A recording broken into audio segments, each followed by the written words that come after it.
오늘 우리에게 주시는 하나님의 말씀은 사사기 6장 25절, 26절입니다. 그날 밤에 여호와께서 기드온에게 이르시되 내 아버지에게 있는 숫소 곧 7년 된 둘째 숫소를 끌어오고 내 아버지에게 있는 바알의 제단을 헐며 그 곁에 아세라상을 찍고 또 이 산성 꼭대기에 네 하나님 여호와를 위하여 규례대로 한 제단을 쌓고 그 둘째 숫소를 잡아 내가 찍은 아세라 나무로 번제를 드릴지니라 하시니라. 아멘. 오늘은 하나님과 연결된 믿음의 끈을 단단하게 하라. 하나님과 연결된 믿음의 끈을 단단하게 하라 라는 제목으로 말씀을 증거하도록 하겠습니다. 몇 년 전 교회 계단을 내려가다가 인중에 거미줄이 걸렸어요. 기분이 아주 안 좋았습니다. 그리고 열도 좀 받았어요. 제가 키가 조금만 더 컸어도 옷에 걸렸을 텐데 키가 좀 작다 보니 인중에 걸린 겁니다. 자존심이 확 상했어요. 아마도 거미는 이 정도면 단단하게 거미줄을 쳤다라고 생각할지 모르지만 사람이 보기에 거미줄은 너무나 가늘고 약해서 손쉽게 아주 간단하게 끊어낼 수 있습니다. 그럼 나와 하나님과 이어져 있는 믿음의 끈은 과연 얼마나 단단할까요?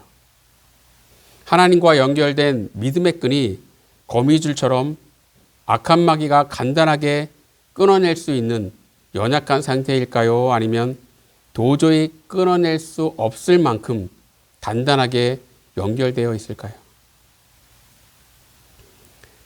다니엘과 하나님 사이에 연결된 믿음의 끈, 그리고 가룟 유다와 예수님 사이에 연결된 믿음의 끈은 비교할 수 있을까요? 과연 그 단단함이 비슷할까요? 다윗과 하나님 사이에 연결된 믿음의 끈, 그리고 사울 왕과 하나님 사이에 연결된 믿음의 끈은 또 어떨까요? 단단함의 강도가 비슷할까요? 비교조차 할 수 없을 만큼 차이는 큽니다. 그럼 지금 하나님과 여러분 사이에 연결된 믿음의 끈은 누구와 닮아 있습니까? 우리의 믿음의 끈은 다니엘과 하나님, 다윗과 하나님이 연결된 믿음의 끈처럼 단단해야 합니다. 그렇다면 하나님과 연결된 믿음의 끈이 단단해지려면 어떻게 해야 할까요? 첫째로는 내 안에 있는 믿음이 깨끗해져야 합니다. 대학에서 시간 강사로 일하던 남자가 강사를 그만두고 대리운전을 하게 됐어요. 어느 날 밤 11시쯤에 한 손님으로부터 콜을 받고 손님이 있는 곳으로 가는데 손님으로부터 전화가 왔습니다. 아저씨, 왜 빨리 안 와요? 라며 짜증스럽게 말하는 거예요. 이 아저씨라는 말이 남자의 가슴에 날카로운 칼이 되어 꽂혔습니다. 그래도 대학에서 시간 강사이기는 하지만 교수님, 선생님 이런 소리를 들었는데 갑자기 아저씨라는 말에 자존감이 낮아지고 아저씨가 되어버린 그 현실이 서글펐다라는 거예요. 저도 교회에서는 목사님 소리를 듣지만 교회 밖을 나서면 그냥 아저씨 소리를 듣습니다. 마트에 가면 마트에 장 보러 온 아저씨, 식당에 가면 그냥 밥 먹으러 온 아저씨가 되는 거죠. 그런데 중요한 것은 남이 나를 어떻게 부르느냐가 중요한 게 아니라 내가 나를 어떻게 생각하느냐가 훨씬 더 중요하다는 거예요. 다른 사람들이 저를 아저씨라고 부르면 어떻습니까? 남들이 아저씨라고 불러도 저는 스스로를 목사라고 생각하며 살아갑니다. 그래서 누가 저를 아저씨라고 불러도 그 말이 칼이 되어 가슴에 꽂히지 않아요. 그래서 내가 나를 어떻게 생각하느냐는 매우 중요한 문제입니다. 내가 나를 쓸모없는 사람이라고 생각하면 쓸모없는 행동을 하게 되고 쓸모없는 말을 하게 됩니다. 내가 나를 한심하게 생각하면 한심한 자처럼 행동하고 말하게 됩니다. 내가 믿음을 중요하게 여기지 않으면 내 말과 행동이 믿음 없는 자처럼 된다는 거죠. 오늘 본문의 이스라엘 백성들이 그랬습니다. 오늘 본문의 배경을 보면 이스라엘 백성들이 미디안의 핍박에 시달렸어요. 견디다 못한 이스라엘 백성들은 하나님께 살려달라고 부르짖었습니다. 그래서 하나님께서는 기드온을 사사로 부르셨어요. 그리고 우리가 너무나 잘 아는 대로 기드온이 300명의 군사로 13만 5천 명의 미디안의 대군을 물리치는 기적이 일어났습니다. 그런데 기드온이 사사로 부르심을 받은 일과 300명으로 미디안의 대군을 물리친 이야기 사이에 하나의 사건이 들어가 있어요. 그것은 기드온이 바알이라는 우상의 제단을 헐고 나무로 만든 아세라상을 부순 사건입니다. 오늘 본문 25절 26절을 다시 한번 보겠습니다. 그날 밤에 여호와께서 기드온에게 이르시되 내 아버지에게 있는 숫소 곧 7년 된 둘째 숫소를 끌어오고 내 아버지에게 있는 바알의 제단을 헐며 그 곁에 아세라상을 찍고 또 이 상선 꼭대기에 내 하나님 여호와를 위하여 규례대로 한 제단을 쌓고 그 둘째 숫소를 잡아 내가 찍은 아세라 나무로 번제를 드릴지니라 하시니라. 기드온은 하나님으로부터 우상을 파괴하라는 명령을 받습니다. 그래서 하나님의 그 명령에 따라 바알 제단을 허물어 버렸고 아세라상을 파괴했어요. 그러자 어떤 일이 일어났을까요? 사사기 6장 30절을 보겠습니다. 성읍 사람들이 요아스에게 이르되 내 아들을 끌어내라. 그는 당연히 죽을지니 이는 바알의 제단을 파괴하고 그 곁에 아세라를 찍었음이니라 하니. 이스라엘 백성들이 분노했습니다. 기드온을 죽이겠다고 들고 일어났어요. 바알의 제단이 허물어졌다고, 아세라상이 파괴되었다고 분노한 사람들이 누구일까요? 이스라엘 백성들입니다. 하나님의 백성이라고 불리우는 자들, 하나님께 살려달라고 미디안의 핍박으로부터 해방시켜달라고 부르짖던 사람들이 바알의 제단이 허물어졌다고, 아세라상이 파괴되었다고 분노하고 있다는 거죠. 정말 어처구니 없는 일이 일어났어요. 그러나 이 이야기는 우리에게 너무나 중요한 메시지를 주고 있습니다. 지금 이스라엘 백성들에게 가장 심각한 게 뭘까요? 그들이 심각하게 여기고 있는 문제, 당장 해결해야 할 시급한 문제는 미디안의 핍박에서 벗어나는 겁니다. 그래서 하나님께 부르짖은 것이요. 그러나 하나님께서는 이스라엘 백성들에게 당면한 심각한 문제, 당장 해결해야 할 시급한 문제는 미디안의 핍박에서 벗어나는 어떤 외적인 환경의 변화가 아니라 내적인 믿음이 깨끗해지는 것이 먼저라고 여기셨다는 거예요. 그래서 미디안과의 전쟁을 앞두고 우상들을 파괴하게 하신 겁니다. 지금 여러분에게 당면한 가장 큰 문제는 무엇입니까? 지금 무엇 때문에 마음이 요동치고 흔들리고 있습니까? 그것은 물질의 문제일 수도 있고 건강의 문제일 수도 있고 사람과의 관계의 문제일 수도 있습니다. 겉보기에는 그렇게 보이죠. 그래서 그것을 위해 기도할 겁니다. 그러나 하나님께서는 그런 외적인 문제보다 더 시급하고 더 중요한 것은 믿음이 깨끗해져야 한다는 것을 오늘 본문의 사건을 통해 말씀하고 계시다라는 거예요.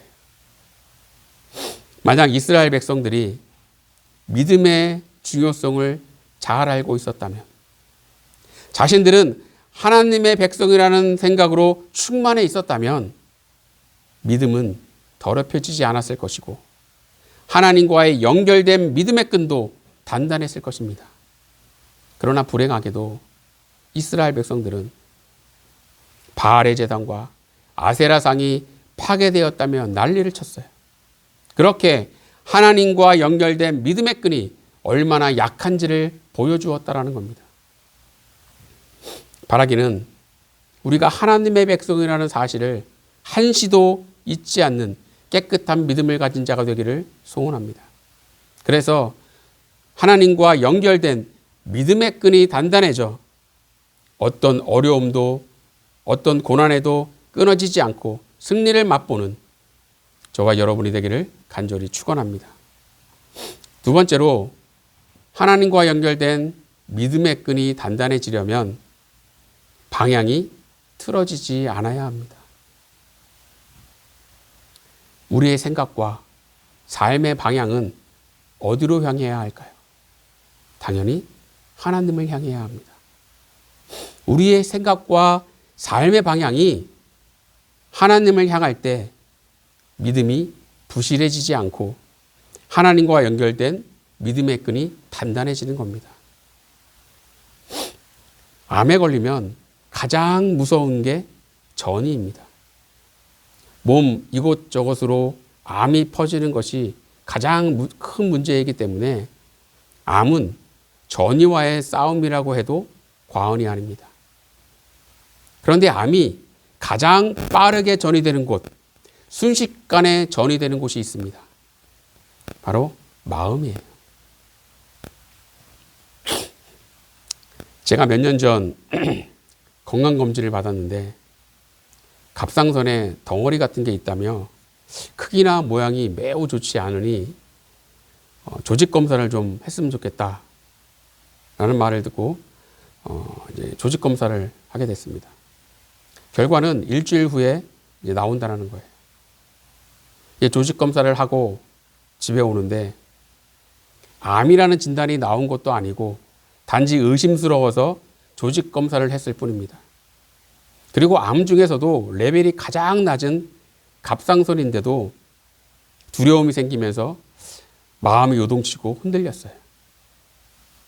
생각의 방향이 하나님이 아닌 암에게로 향하니까 순식간에 믿음이 부실해졌습니다. 성경에 보면 믿음이 부실했던 자들이 많이 나옵니다. 가인, 에서, 사울왕, 요나 선지자, 이스라엘의 수많은 왕들, 영생을 구했지만 그냥 돌아가 버린 부자 청년, 바리새인을 비롯한 유대 종교 지도자들, 이들은 나름 열심히 살았다고 자부할 수 있을지 모르지만 그들은 부실한 믿음을 가지고 있던 자들이었습니다. 왜냐하면 삶의 방향이 잘못됐기 때문에 그래요. 삶의 방향이 하나님이 아닌 바로 자신들의 욕심과 욕망을 향했기에 그들은 부실한 삶을 살았고 결국 그 부실함에 대한 책임을 졌다라는 겁니다. 아무리 건물을 부실시공으로 지어도 짓자마자 무너지지는 않아요. 어느 정도는 버팁니다. 그러다 한순간에 무너지는 거죠. 방향을 잃고 부실한 삶을 살더라도 당장 어떻게 되지는 않아요. 그러나 자신의 믿음이 부실하다는 것을 깨닫지 못하고 시간을 보내게 된다면 결국 어느 한순간에 갑자기 와르르 무너지는 날이 온다라는 겁니다. 지금 여러분 안에 세워진 믿음이 부실해진 것은 아닌지, 또 부실이 심해 곧 무너질 상태에 이른 것은 아닌지 점검해야 한다는 거예요. 그럼 어떻게 믿음의 부실함을 점검할 수 있을까요? 삶의 방향이 하나님을 향하고 있는지 아니면 다른 곳을 향하고 있는지 살펴보면 알 수 있다는 거죠. 그렇게 믿음이 튼실했던 다윗, 믿음의 방향이 언제나 하나님을 향했던 다윗이 언제 무너졌습니까? 살만하니까 원하는 대로 착착 되어지는 그때부터 방향이 조금씩 틀어지기 시작하면서 믿음이 부실해지기 시작했습니다. 그러다 결정적으로 바세바라는 그 여인에게로 향하는 삶의 방향이 완전히 그쪽으로 틀어지자 점점 부실해져 가고 있던 믿음이 한순간에 무너지면서 큰 죄를 범하게 됐지요. 그렇게 믿음이 튼실했고 믿음의 방향이 하나님께 온전히 맞춰져 있었던 엘리야 선지자가 북이스라엘의 이세벨 왕비의 협박 편지를 받게 되면서 방향이 두려움으로 이세벨 왕비에게로 향하게 됐습니다. 그러자 급격히 믿음이 부실해지면서 급기야 하나님께 죽여달라고, 죽는 게 사는 것보다 낫다며 한순간에 무너지는 것을 보게 됩니다. 오늘 본문의 이스라엘 백성들도 마찬가지예요. 삶의 방향이 온전히 하나님께로 향하지 않고 우상에게로 틀어져 있었기 때문에 하나님은 우상의 제단을 헐고 우상을 파괴하라고 기드온에게 말씀하신 겁니다. 그렇게 부실한 믿음을 바로 세우고 언제 끊어질지 모르게 아슬아슬하게 이어진 믿음의 끈을 단단한 끈으로 바꾸려 하셨다라는 거죠. 하나님과 연결된 믿음의 끈이 단단하면 단단할수록 어려움을 이겨내고 승리할 수 있는 길이 활짝 열리게 됩니다. 악한 마귀는 오늘도 하나님과 연결된 믿음의 끈을 약하게 만들기 위해서 노력합니다. 그래서 우리는 두 가지를 잊지 않고 늘 기억해야 합니다. 첫째는 믿음을 깨끗하게 해야 하고, 둘째는 하나님을 향한 방향이 틀어지지 않게 해야 합니다. 이 두 가지를 잊지 마시고 하나님과 연결된 믿음의 끈이 단단해지는 가운데 기드온의 놀라운 기적의 은혜가 여러분의 삶에도 이루어지길 예수님의 이름으로 간절히 축원합니다. 기도하겠습니다. 하나님, 하나님과 우리 사이에 연결된 믿음의 끈이 마치 거미줄처럼 가늘고 약한 것이 아니라 너무나 단단해서 끊을 수 없을 만큼 강하게 연결되어 있을 수 있도록 저희들을 붙잡아 주시옵소서. 우리 안에 있는 믿음이 깨끗해지길 원합니다. 하나님을 향한 삶의 방향이 틀어지지 않길 원합니다. 그래서 더욱더 단단해진 믿음으로 주님과 함께 할 수 있는 믿음의 백성 될 수 있도록 저희들을 붙잡아 주시옵소서. 모든 것 주님을 의지하오며 예수님 이름으로 기도드리옵나이다. 아멘.